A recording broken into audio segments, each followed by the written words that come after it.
Hello, and welcome to Shop Talk Live, the big green reset on the Forecourt. Today, we are joined by Brian Donaldson, CEO of Maxol, Scot Case, owner of Responsible Sourcing Solutions, Alex Grusen, CEO of Witricity, and Nate Marsh, Chief Revenue Officer at Greenprint. Over to you, Dan. Well, a very warm welcome to retailers and suppliers from 21 countries watching today's episode. We're all very much still in the storm, the pandemic storm that's been going on for some time. But I think one thing that is becoming very obvious is that if you look at the really good brands and the really good leadership in our industry, they're obviously concentrated on getting through the storm and looking after their people and looking after their customers. But really also thinking about the destination, you know, where is the business going longer term? Where is it going to be positioned as we come out of the storm, which we will? Obviously sustainability is one of those key areas that a lot of companies are continuing long-term work in, and we are tackling sustainability in what we're branding the Big Green Reset in the second part today. We already covered a convenience store focused program 2 weeks ago. Today we're focused on the Forecourt, and we started off the pre-watch for this edition with a very exciting virtual tour that was very kindly provided by our good friends at Circle K Norway. So hopefully many of you will have had a good look at the Bamble site, and it's hugely impressive, and I think obviously something which Circle K can rightly be extremely proud of as their new flagship store site in Norway, which obviously is extremely interesting for the rest of us in other countries where we're very much looking at what the site of the future looks like. So thank you again to Circle K for very kindly providing that, which brings me to today. We've got a very exciting group of individuals to talk about sustainability issues with, beginning with Scot Case. So if I could welcome Scot onto the program. Scot, welcome first of all. Thank you, Dan. Scot, you're going to be talking about the NACS Sustainability Playbook, which you wrote. Now, we've obviously worked very closely with NACS and the sustainability team, Jeff Leonard and Carolyn Schnee, our colleagues at NACS, who you've worked very closely with on this. Now, NACS has been looking at sustainability for some time, hasn't it? Tell us a bit about the history of the work that NACS have done on this area. Yeah, absolutely. So NACS has been talking about sustainability as a business driver and a way to differentiate businesses since around 2007 or so. In fact, the very first NACS sustainability guide came out around 2008. And it was somewhere around then that I actually spoke at one of the NACS shows. And at that point in time, we were kind of making claims like, if you don't go green or you're not more sustainable within 10 years, you're really out of luck. Well, we got the timing wrong, but NACS did put together an original guide back in 2008 that looked primarily at what was happening in Europe. There weren't a lot of good examples this side of the pond. There weren't a lot of good US examples, but the current sustainability playbook is almost exclusively US examples and talking about the ways in different retailers, different parts of the country are really embracing sustainability as a way to drive business. Great. Well, a lot of all the attendees, registered attendees, will have got the link. So hopefully a lot of them already looked at the playbook. Tell us a bit about what's in it, Scot, and what it covers. Sure, absolutely. So we can kind of quickly move to the next slide. So NACS has an absolutely amazing website with lots of different resources. So quick shout out to the NACS sustainability team. You mentioned Jeff, you mentioned Carolyn, we've got to give a shout out to Chris as well. But they've compiled a number of resources, including the sustainability playbook. But one of the things that they are beginning to do is actually benchmark energy use within the C-store world. So you will soon be able to go in and see how your energy use compares to others. But they've talked about litter, they've talked about recycling, they've talked about cans and bottles and things like that. So they've got a lot of great resources. including the Sustainability Playbook, which I'll confess is my personal favorite. So you can kind of jump to the next. One of the key things that the Sustainability Playbook does is try and just kind of say, hey, here's what sustainability means in the NACS world. The challenge with something like sustainability, if you ask 1,000 sustainability experts what sustainability means, you'll get approximately 10,000 different answers. So what NACS said is we're gonna focus broadly. We're gonna focus on people, how you treat your employees, your customers, the surrounding community. So people, prosperity, what's good for the business and is also good for the local community. So the people, the money piece, and then the planetary piece. So it's not just an environmental concept. What we're doing is we're looking at people, prosperity, and planet. And then the next thing that's really, really kind of important, and this is one of my favorite quotes from a science fiction writer, the future is already here, it's just not evenly distributed. And NACS recognized that early on because they looked at what was going on in Europe and they said, that's not really happening in the States. So there's a lot of interesting things happening there. We're beginning to see things that are really kind of popping up in different parts of the US, different retailers embracing different pieces of a sustainability strategy. So on this slide, you can kind of see what we're talking about is a continuum. At one end of the continuum, there are some retailers in Europe, the US, and Asia, et cetera, some retailers that only do what is legally required. One of my clients, we won't name them, say, Scott, we're a very sustainable company. We always pay our fines on time. And it's just really, that's one perspective. At the other end of the continuum, you find organizations who are trying to maximize what they're doing on the people side, the prosperity side, and the planet side. So they're trying to move all three indicators as far as they can. Quick question for you, Scott. I mean, obviously, just thinking about my analogy of that we're in a storm, but you see a lot of brands looking beyond that to the destination, port of destination. If you sort of extend the analogy, what's your view on the impact of the pandemic on sustainability endeavors in US as retailers particularly? It's fun. So obviously, you have talked about in previous episodes, right? The survey data. What we saw here in the States is an immediate panic and everybody freezes and they're worried about their immediate safety.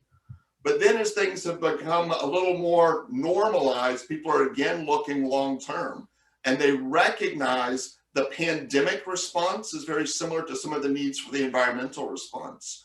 What we're actually seeing is numbers moving up. People are more interested in what retailers and products are doing to support local communities, what they're doing to protect the planet, what they're doing to protect people. So we see those things ticking up. But what's important to remember is a lot of these sustainability initiatives, it might take you 5, 6, 7, 8, 9, 10 years to really move the needle on these kinds of things. But consumers get interested in something very, very quickly. And the pandemic has alerted people to all sorts of issues that they weren't worrying about earlier. So you've got to be ready. You've got to be several steps ahead of the consumers because when they turn their attention, if you're not doing it, one of your competitors is. That's a very good point.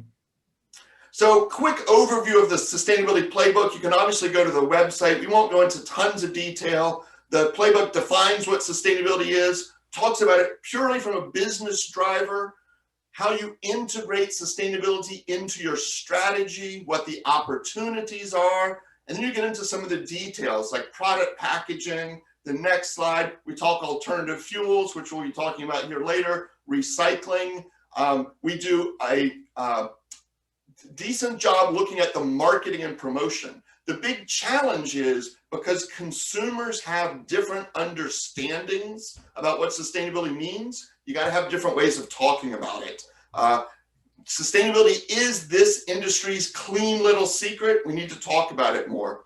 And then to compare yourselves to other retailers, NACS put together this sustainability checklist. The next page, you can see it's 2 quick pages, lots of different details. What this allows you to do is a quick self-assessment. So you compare what you're doing with what are now recognized as industry best practices, which we've outlined in the playbook. Very, very good. And as you say, I mean, these are long-term initiatives, aren't they, for retailers to get underway. And I suppose for those retailers that, if you like, have focused entirely on the immediate, the immediate urgent requirements of adapting their business to the pandemic, and maybe taking their eye off the ball on sustainability, it's probably another year of missed opportunity in a way, isn't it?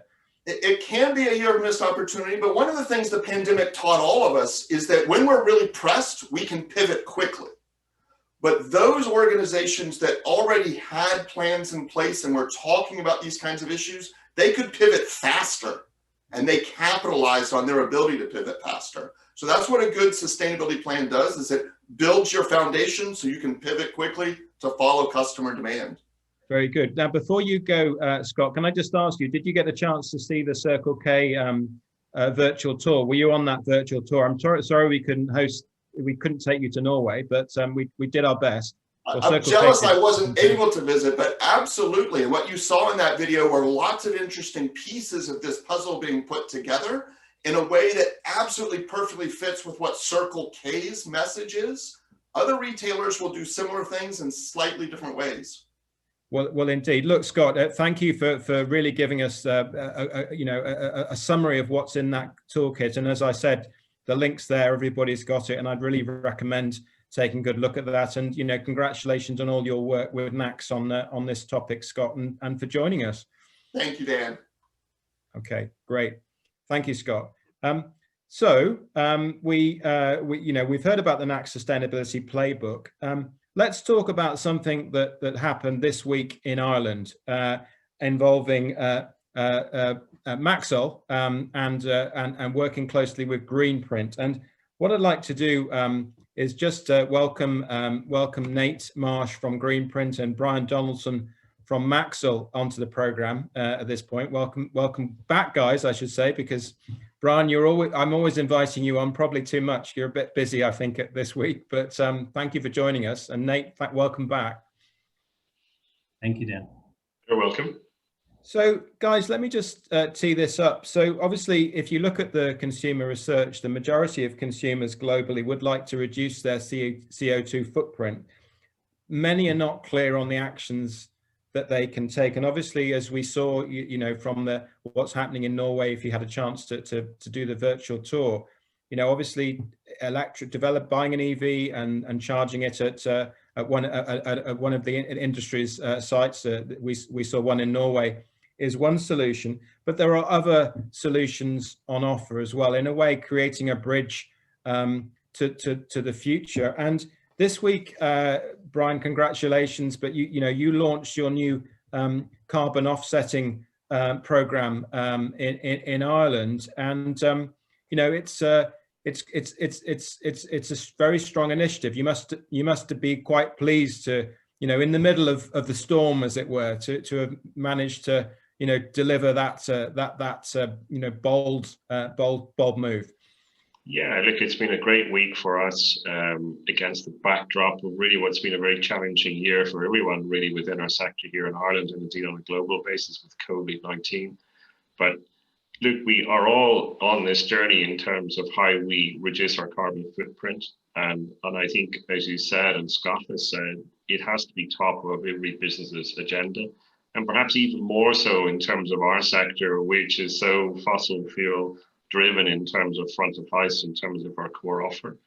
And whenever we sat down last year, that is part of our sustainability and our approach to sustainability, which has been very much on our agenda, certainly for the last sort of 5 to 6 years.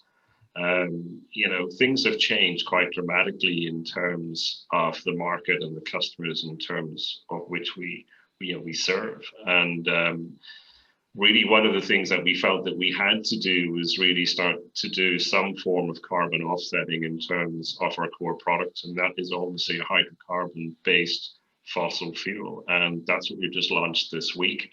But I think if we can go to the slide on this, Nick, just in terms of trying to set the scene for us in terms of Maxol. I think the first thing I would say, Dan, is look, we've been working on this, as I've said, for quite some time. We have about 12 different areas within our business that we're trying to reduce our carbon footprint. And for me, one of the big standouts really was when we launched our new coffee brand way back in 2018, Rosa Coffee. We went out to our customers and we said, look, we really would like to try to understand what your view is in terms of packaging. And will that type of packaging that we invest in, will that change consumer behavior, or will it make our brand more appealing to more customers? And the staggering statistic on this is that 20% of the sample said that unless we were going to serve our coffee in compostable cups and lids, they wouldn't buy their coffee from us. But an even bigger statistic that really blew my mind was 85% of that sample actually said, if we knew more about, let's say, the cups that we're using in to take away our coffee or our tea, if we knew the impacts that they were having on the environment, we probably would change our behaviors. So for me, that was the light bulb moment that we as a business really have to take this extremely seriously. Well, coffee is really important, Brian, isn't it? And Nate, if I could bring you in as well, obviously, my first reaction when I saw this slide and really sort of understood the thoroughness of the strategy was that it was extremely compelling. And I know obviously that Greenprint, this is something that Maxol have very much done with the support of Greenprint. So it needs to be pretty thorough, doesn't it, to convince the consumer? Yeah, it really does. And I think, Brian, we've heard him speak, I think, quite a bit on this, and acknowledging the fact that even with the rollout of the 100% premium fuel with 100% offsets, it's really just another step in the Maxol sustainability journey. And I mean, you look at a slide like this that highlights all the incredible things that Maxol is doing. And when we talk about being on a journey, it's important that when you roll out different initiatives, that it really does fit what you're doing in the context of your business. And this retail fuel offering is really just another step. And I think when customers see this and have the opportunity to engage with it, Maxol has the benefit of customers receiving that as being really authentic, because it is another step. Had Maxol not already been investing heavily in a number of sustainability initiatives, it would be easy to see where customers might feel like it would be a bit disingenuous. But when you look at the number of things just on this one page in terms of what they're doing with compostable coffee and other initiatives, this is just another step, an incremental step towards hopefully what down the road is an end to the journey. But they've done an incredible job, and we're certainly excited and proud to be just a small part of what they're doing. No, very, very good. Well, obviously, it's very thorough. I picked out carbon offsetting for fuels because obviously, just thinking about, I suppose, the big picture of building a bridge to a lower carbon future. It's a very important component of the strategy.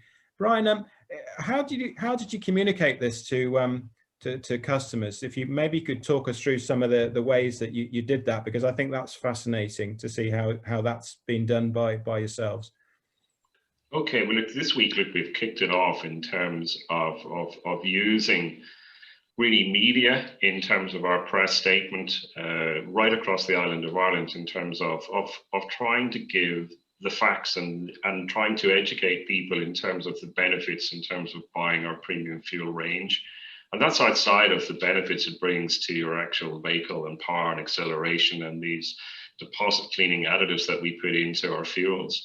But it's more about trying to, Nick, if we can move on to the next slide, I think this is very important in terms of trying to explain to everyone why we wanted to do this slightly differently to anybody else out there. And again, we've been very much guided by Nate and his team in terms of Greenprint. One of the things that we need to look in life is how we as individuals make a difference. You know, and from our perspective, that's how we look at our business. We look at our business through the eyes of the customer. So what we wanted to do here was a multi-layered approach to the benefit that we can bring to sustainability and how we can do that through this launch in terms of our premium fuels. So all that we're saying is, if you're an individual, and there are many people out there who want to do their bit for the environment, they do that by buying their premium fuel from us. And every litre that they buy is 100% carbon offset immediately. And I go back to what Nate has said. Our program is certified, it's verified, it's completely authentic, and it's completely credible. But what we're trying to communicate in our message this week is, by you doing your bit, you then also are helping us to support your local community. And this we'll talk about in a few moments in terms of those local projects that we want to support above and beyond the carbon offsetting that we're doing as soon as people buy that 1 litre of premium fuel from us. And then what does that mean on a global basis? Well, we want to take it outside of Ireland. So that is our multi-layered approach, but it all starts from the individual. It all starts from the behavior of our customers. And it goes back to that research, Dan, which I just touched on in terms of Rosa Coffee and the importance of compostable cups. Never before has saving the planet, doing your bit for the environment been so important. And that's why it is very much center stage and a focal part in terms of our strategy, in terms of moving closer to reducing the emissions. And let's be honest, it's not going to happen overnight. It's going to take time, and it's small steps at a time. Is what. Right. In a way, it's a bit of a personal question for a CEO, but the I mean, how do you manage to keep these big long-term initiatives going during a storm as we have right now? I mean, is it difficult to keep the progress, which is very, as Scott was saying, is very steady and evolutionary over a long period of time? Is it? I mean, do you have the ability to have some people working on those longer-term things as other people working on the immediate things? I mean, how do you manage to juggle the long term against the short term, especially right now? I think, Dan, it's a great question. And I think one of the things, I work for a family business. We're celebrating our centenary this year. We're 100 years old. We've always played a very strong part in the communities in which we serve. And we're genuinely serious about doing our bit for the environment. And to be quite honest, in navigating the challenges of COVID have been quite difficult for everyone within our team. But look, we've got through it, and we continue to navigate our way through that. This has been a program of work that's really been in consideration since I met Nate back in China with your good self over 2 years ago, when we were looking at what more can we do as a business to help that transition. And perhaps that doesn't really answer your question, but to be quite honest, we are passionate about making a difference and standing out from the rest of the competitors within our market sector. But I'd have to say it does take time, it does take effort, and it does take investment. And if we can maybe just move to the next slide, I think the whole thing here is how we educate people. And I'm a great believer in terms of communications is absolutely critical at every level in the business, be that internally, be that externally. And as you can see here, in terms of that multi-layered approach, all we're saying here is we're going to try to do our bit for the planet, we're going to do our bit for the forests, and we're going to try to do our bit for the community. But the other difference here, Dan, is whenever we did our research, and maybe the next slide might touch on this, Nick, is in terms of how do you go above and beyond the carbon offsetting that you're doing? We just decided, look, everyone's talking about trees. People talk about trees in terms of that's their carbon offsetting scheme. That is not an integral part of our campaign, because we want to invest in projects that give the immediate benefit, i.e. now in terms of those carbon offsetting benefits.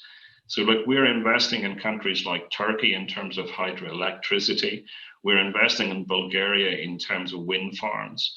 And we're also looking at reforestation in terms of what's going on in the Amazon, what's going on even in Scotland. But what we're trying to do is to bring this local. People always do business with people. And whilst we're working with, Trees on the Land Initiative, which is an all-Ireland organisation, we're putting more money into that, but we're also supporting local projects, conservation projects. One is the Conservation Volunteers in Northern Ireland. The other is Cran Trees in the south of Ireland.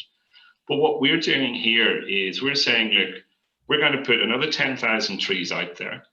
Everyone has been through really challenging times with COVID-19, but what we are encouraging our customers to do is, why don't you donate a tree for your friend or a loved one or someone who's gone through a particularly harrowing time? We all have in the last 8 months. And the first thing that we're doing is we're donating 1,000 trees on behalf of all of our colleagues, be that our retailers, be it the frontline staff, be that our head office staff. We're trying to create a community here. We're trying to create a movement of being serious and passionate about really trying to make a difference then. Well, I think you have answered the question, Brian. And the reason you did is because obviously it's very important to how you feel about the role that your brand has and the business had in your communities. And that remains a constant, right? Through the storm, as I put it. Well, look, what I'd like to do is Nate and Brian, if you can stay with us, listen in, and just mute your mics and video. And we're going to have a bit of a segment. We'd like to bring you back in the panel, and we can keep talking about this topic at the end of the program. But next up, I'd like to bring in another dimension to this and welcome Alex Grusin who's CEO of Witricity. Alex. I know you've got a very busy few weeks and delighted that you've managed to find time to join us on this program. Let me just give you a proper intro, because I think for me, this is a fascinating area, but it is a little bit a new area for many of the retailers and suppliers in our audience. So you're the CEO of Witricity Corporation. I mean, you personally have spent over 30 years working in Asia, so you have a very good knowledge of what's happening as far as EVs are concerned in that part of the world. You have a good global perspective, I guess. Where have you lived in Asia? Just to introduce you to our audience. Well, so our company Witricity is based in the Boston area. We were founded out of MIT, out of the physics department at MIT. But for me personally, I lived and worked in Japan, in Singapore. I managed the compact personal computer business across all of Asia Pacific. I've moved around quite a bit, but I've sort of come back home to my roots near MIT and driving forward our business for wireless charging of electric vehicles. So my goal is to make the charging of EVs something that just happens in the background. It becomes something completely transparent to the owner, the driver of that vehicle. They never have to think about it. They just park it and it charges. And I think that's going to have a dramatic impact on willingness to make this transition and the attractiveness of the EV ownership experience. Very interesting. Now, hopefully you saw the obviously our industry, as in our discussions in the last couple of weeks, is figuring this one out. You saw the very nice Circle K flagship store in Norway, very kind of Circle K to create that video. And obviously, our industry is very focused on looking at the opportunity for on the go charging, and that works. It's doing very well. Just thinking, I'd like to get into that a bit more, but before we do, thinking about where different parts of the world are on electric vehicles. I mean, if you could score, I don't know, China, the US, and Europe out of 10 in terms of their commitment to electric vehicles, what would you? And you've got a very good perspective. I mean, what score would you give? Well, it's exciting for us. We're a global business.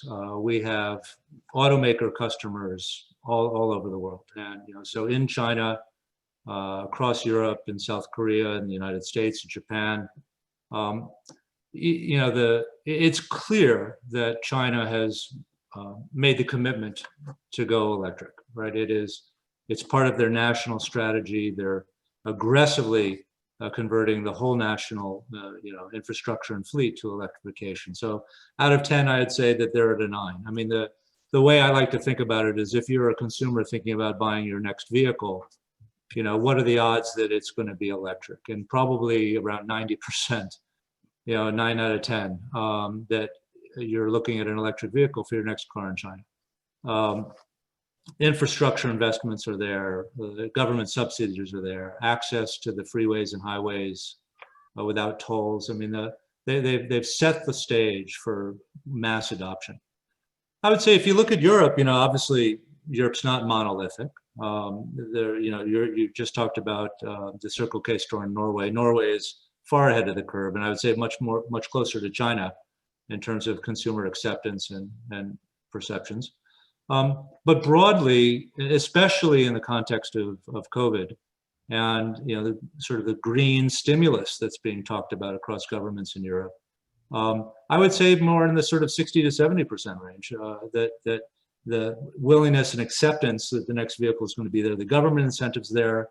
It's done a little bit differently than in China in the sense that the automakers really are having to push to meet their obligations and potential fines if they don't for a reduction of carbon emissions across the fleet. All right, so it's driven. The automakers are investing, and what you're seeing is the automakers then investing in infrastructure as well, because they know customers have to welcome these cars, right? They don't want to put thousands of euros of subsidy or loss on a car. They want customers to pull.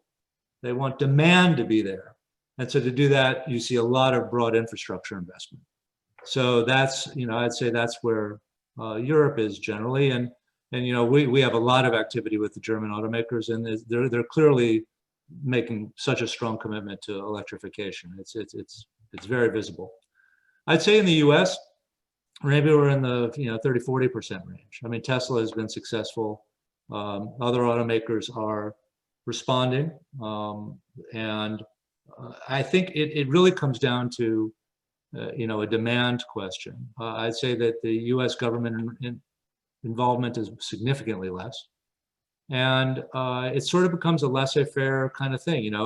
If there is a car that is attractive at the right price with the right range for the customers who are open to it, they'll buy it, and the rest of the market is sort of waiting on the sidelines. You're starting to see some regional push.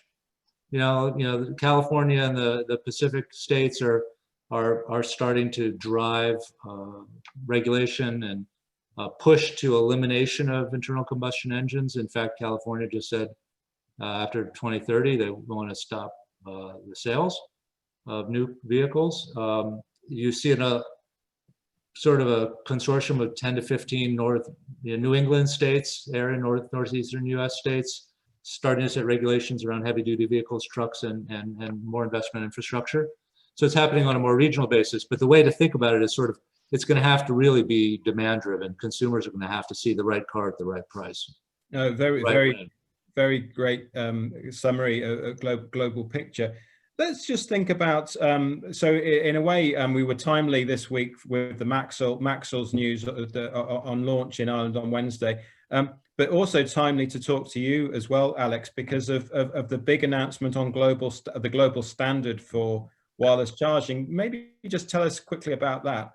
Sure. So for 10 years, our company has been working on setting global standards with organizations like the SAE, the Society of Automotive Engineers International. For the last 4 years, we've been working in China to set the GB standard, which is the Chinese national standard. So the Chinese national standard was published in May. Automakers are off to the races building wireless charging for vehicles to that national standard. And when we talk about standards, it's really, for example, the SAE, it is literally the automakers themselves aligning around an agreed common set of rules, really, design rules for interoperability. And so last week, the SAE published the national standard. It's taken us 10 years. And basically the commitment the automakers made was, we do not want to repeat what happened with cables. where, you know, there's across regions and across automakers, you could see a different cable. And I think that really dented sort of consumer acceptance and hurt the user experience. Didn't want to repeat that again. So you could actually design a global car right now that would have one common wireless charging that could work, you know, across regions and countries. Well, it's pretty significant development. Obviously, cars like top-of-the-range BMWs, I think McLaren Speedtail, you know, some of these supercars, it's there as an option, isn't it? How far away do you think we are from it being an option on most cars? So I think broad global mainstream rollout starts in 2022. The beauty of the standard, and I'm really glad you mentioned it, Dan, for your audience here today, is that, you know, the natural thought about interoperability is, hey, if in my garage at home, you know, I want my car and my wife's car to both work on the same charger that I install. That's kind of like a natural reaction. What gets me excited about the standard is that it's really the trigger for public infrastructure, right? That you know, in your forecourt, in a public parking garage attached to a retail shopping mall or an office building or at an apartment building in China, that infrastructure players can now get involved with the confidence that they can make that investment, and any vehicle that gets equipped for wireless charging would work on that charger. So it enables a different business model, enables a different supply chain. You know, the initial vehicles from our automaker customers and our licensees, they'll come to market selling both sides. Like the part that's on the car will be built in, and then here's the charger to put in your garage or your driveway at home. But very quickly, that's going to shift to just get the car. The charger will be there, you know, where you work, where you play, you know, in your neighborhood or at home.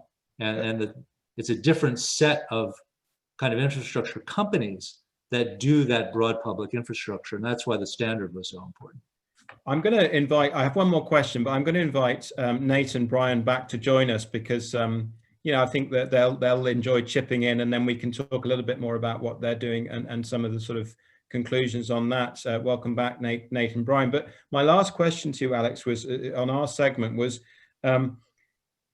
I think you made a very interesting point around autonomous vehicles in the future, which obviously is still some way off, but we all know it's coming, and particularly perhaps looking at the delivery vehicle space. I guess your key point on this was there is going to be no driver in those vehicles to plug something in.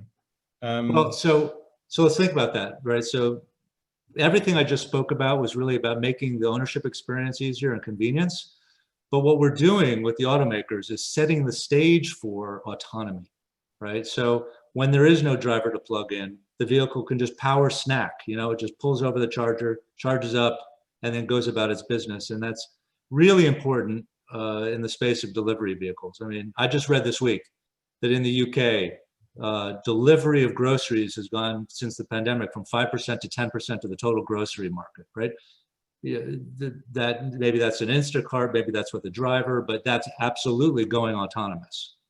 And in an autonomous world, these vehicles have to be able to go charge themselves. There's no driver, and that's really our sweet spot. That's where our technology comes into play. So I think while I talk a lot about the hard work we've done for 10 years to enable EVs in general, I think the really exciting next phase is autonomy, and whether it's delivery vehicles or robo-taxis or the like.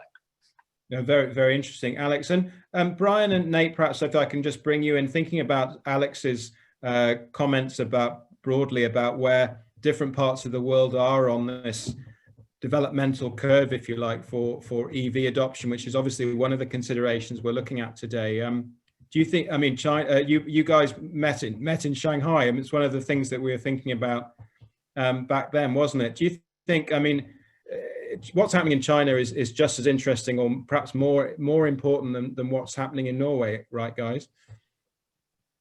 Yeah, look, I think so. Look, technology is moving at such a fast pace. I think that's the big challenge, you know, for like retailer groups like ourselves. What technology do you invest in now? Because there really isn't a business model to actually support it. It really is chicken and egg. And this is where we are, certainly in terms of our own sort of project team that we've been working on how do we roll out our own EV charging network, how do we make sure that there's a payments model so it's tap and go, you can put it on your credit card or your debit card and move away from an app-based type platform.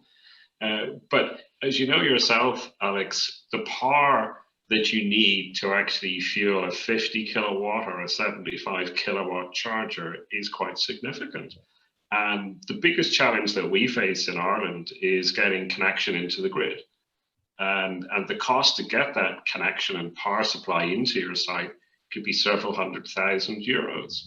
And it's the timelines, it's working with state bodies who go at not the kind of pace we would go at in terms of a privately owned business. So there's lots of challenges there in terms of being able to bring a network and a suitably equipped infrastructure to, to service EVs. So that's the challenges, Dan, that we would see in Ireland, which I presume is no different to many other countries. Yeah, if I could add on top of that, I mean, I feel that what we're working on in wireless charging is to make sort of distributed, lower power level, charge whenever you park, really simple and easy and transparent and in the background. And I think it's very complementary to what a Circle K in that demo had with fast chargers, and that, if you really need to go a long distance, that, you're going to pull over to the side of the road, you're going to charge, and you're going to continue on your way. But we want to make, for the grid and for the expense, we want to make lower power, longer time charging super simple, right? And as Brian just said, that, if we think that everybody charging all the time is always going to be this fast charging, I think the economics are all wrong. I mean, the expense for Brian, as you just said, to install a fast charger and pulling that much power to the forecourt is really significant expense. So I think that fast charging really needs to be viewed as range extension. And we need to make sort of level 2 charging, in the 7 to 11 kilowatt range, really simple and prevalent, like everywhere, wherever you park at home, wherever you park at work, etc. At least that's our vision, what we're working towards. Yeah, and Dan, I think what I hear when Alex and Brian are talking about the grid or about EV charging as a whole, I think it highlights what we see all the time, which is ultimately sustainability and all of the initiatives to impact that, whether it's EV charging, whether it's offsetting programs, whether it's in-store solutions. These things take time. And so how do we, as business leaders, as solution providers, how do we provide customers with simple solutions, simple messaging around those solutions that encourage kind of repetition in small changes, right? So over time, how do we make it easy and simple for customers to take advantage of these things and create a pattern of behavior over time so that we can get there? Now, certainly there are much larger changes with grid and EV and other things that take even more time to implement, but we need to continue to look at it in terms of, what can we do quickly, easily, that continues to make progress towards that. And I think Alex and what he's talked about is a big piece of that. Well, I have to throw this question in. I was going to raise it with Scott, but didn't get the chance earlier. But Tuesday next week we got the US election coming up, haven't we? Is it Tuesday or Wednesday? I haven't got a vote. Tuesday. Always on a Tuesday. Always on a Tuesday. So I guess it's probably quite an important election, isn't it, in terms of the sustainability issue, and particularly thinking about what you were saying, Alex, around what's happening here in Europe with significant regulatory push, and incentivization or disincentivization, if you like, in terms of the impact it's having on industry. I guess it's going to be interesting to see which way sustainability policy goes in the US after next Tuesday when we find out the result. Well, I think what you're seeing, and I sort of alluded to this in my comments, there's just a greater push happening at the state level, and states and cities, frankly, are taking it on themselves to drive these initiatives. And while that's probably maybe a bit harder, it does maybe the effort is even more intense in those regions that care about it, deeply, and they're coming together. So historically, California led our in the U.S. with fuel economy regulations, and then other states followed. And I see a lot of that happening again with this electrification.